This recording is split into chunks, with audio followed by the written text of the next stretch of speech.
दोस्तों, यह कहानी एक चुड़ैल की है जिसे गुलशन कुमार मुझे यूपी से भेजे हैं। उम्मीद करते हैं यह कहानी आपको जरूर पसंद आएगी। जनवरी 1991 का यह घटना है। ठंड का समय था, घना कोहरा छाया था। रमेश, जो यूपी के एक कंपनी में काम कर रहे थे, रमेश के सारे साथी जल्दी कंपनी का काम खत्म करके घर जाने के लिए निकल रहे थे। रमेश उस समय के बड़े कर्मचारियों में से एक था। रमेश रोज के तरह ही उस दिन भी काम खत्म होने के बाद घर के लिए अपनी गाड़ी से रवाना हो रहा था। रास्ते में रमेश को बाजार से कुछ सामान भी लेना था, तो रमेश अपने साथियों से अलग हो गया। रमेश घर की कुछ जरूरत के सामान लिया और गाड़ी आगे बढ़ा दी। आगे जाने पर रमेश को मछली बाजार दिखा और रमेश मछली खरीदने के लिए रुक गया। रमेश को ताजी मछलियां लेने और देखने में टाइम ज्यादा ही गुजर गया। उसने जब अपनी घड़ी पर नजर डाली तो उसे आभास हुआ कि आज तो घर जाने में बहुत देर हो जाएगी और ये सब लेकर घर पहुंचने में काफी समय लग जाएगा। फिर यही सब सोच ही रहा था, तभी सोचा कि क्यों ना जंगल के रास्ते से निकला जाए तो जल्दी से घर पहुंच जाऊंगा। इसके बाद रमेश अपना रास्ता बदला और जंगल की तरफ अपनी गाड़ी को घुमा लिया। उस समय 10 बज रहा था। गाड़ी तेज रफ्तार से आगे बढ़ रही थी। तभी अचानक से रमेश को तेज ब्रेक के साथ गाड़ी को रोकना पड़ा। रमेश की गाड़ी के आगे एक औरत थी जो जोर जोर से रो रही थी। रमेश सोचा, इस वीराने जंगल में ये औरत क्या कर रही है। उसे लगा कि कोई मजदूर की पत्नी होगी जो नाराज होकर घर छोड़कर जंगल में भाग आई है।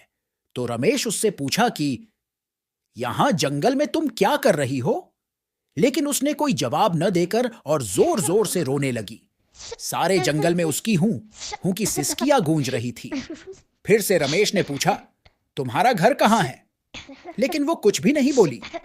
तब रमेश ने कहा कि अभी तुम मेरे घर चलो, मेरे घर रहना और सुबह अपने घर चली जाना, क्योंकि इस जंगल में बहुत सारे जंगली जानवर रहते हैं। रात में यहां रुकना तुम्हारे लिए सही नहीं है। देखो, ऐसे भी मैंने मछली कुछ ज्यादा ले लिया है। चलो, तुम मेरे घर खाना बना देना और कल सुबह होते ही अपने घर चली जाना। उसने ये सुना तो झट से तैयार हो गई और गाड़ी के पीछे के सीट पर बैठ गई। सिर पर बड़ा सा घूंघट डालने की वजह से उसका चेहरा छिपा हुआ था। कुछ ही देर में रमेश की गाड़ी घर के दरवाजे पे पहुंच गई। घर के लोग कब से रमेश का राह देख रहे थे। गाड़ी रुकते ही रमेश के मां ने पूछा, आज तो बहुत देर हो गई रमेश आने में, और यह औरत कौन है। तब रमेश अपनी सारी बातें अपनी मां को बताई और कहा कि आज खाना इससे बनवा लो, कल सुबह ये अपने घर चली जाएगी। इतनी रात को बेचारी जंगल में कहाँ भटकती, इसलिए मैं ले आया इसे।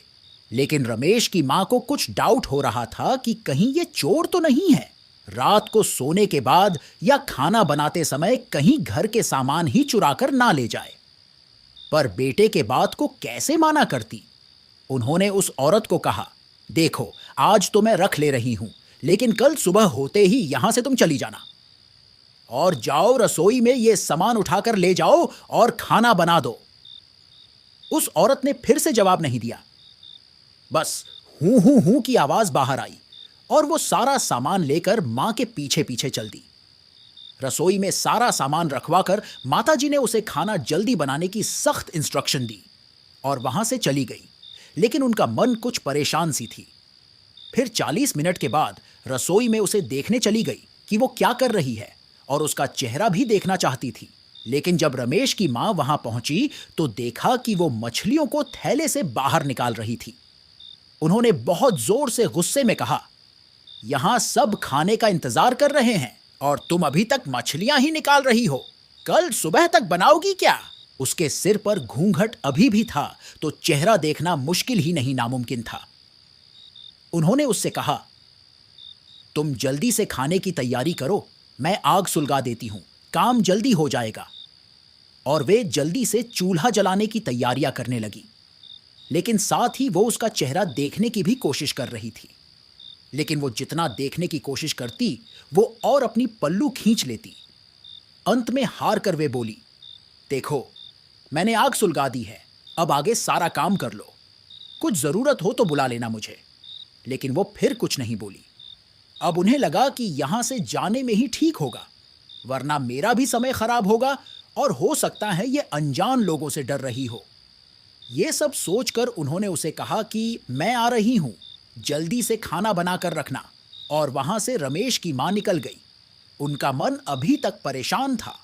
कभी अपने कमरे में जाती तो कभी बच्चों के कमरों में तो कभी बाहर सबको देख रही थी और सोच रही थी कि कहीं कुछ अनहोनी ना हो जाए। 1 मिनट भी आराम से नहीं बैठ पा रही थी। अभी 5 मिनट ही हुए थे, पर उनके लिए वो घड़ी पहाड़ सी हो रही थी। समय बीत ही नहीं रहा था।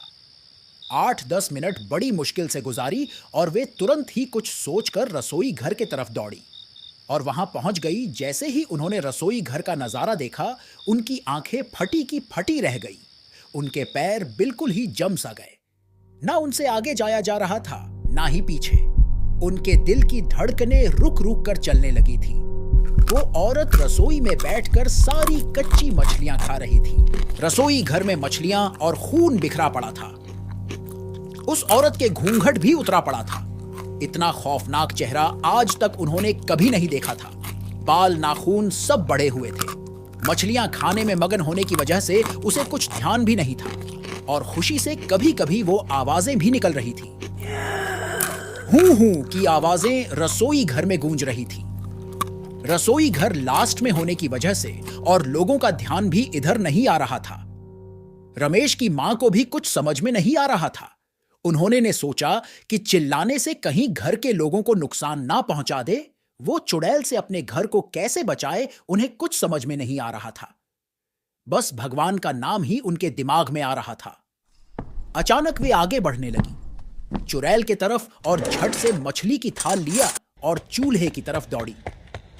उस चुड़ैल की नजर भी रमेश की मां पर पड़ चुकी थी। चुड़ैल भी कुछ सोचकर उठी अपनी जगह से।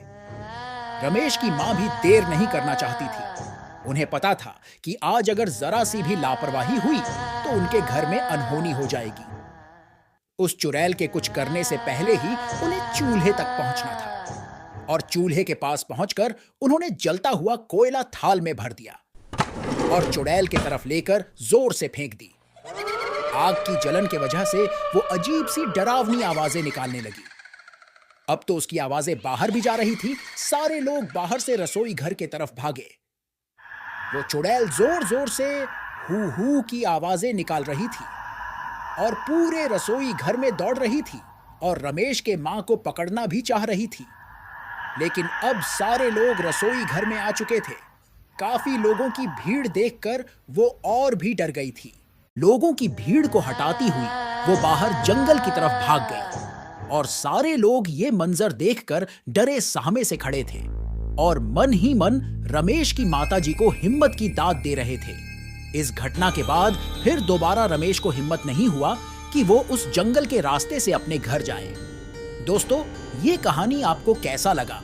आप अपना राय कमेंट बॉक्स में दे सकते हैं और आपको बता दूं कि यह कहानी मुझे गुलशन कुमार उत्तर प्रदेश से भेजे हैं। अगर आपको यह कहानी पसंद आया हो तो लाइक, शेयर और चैनल सब्सक्राइब जरूर करें। और आपके पास कोई स्टोरी हो तो मुझे इस ईमेल पर सेंड कर सकते हैं। गुलशन भाई, आपको मेरी तरफ से बहुत बहुत बधाई। आपके नंबर रिचार्ज कर दिया गया है। आप मेरा वीडियो देखते रहे और खुश रहे। आप सभी का धन्यवाद।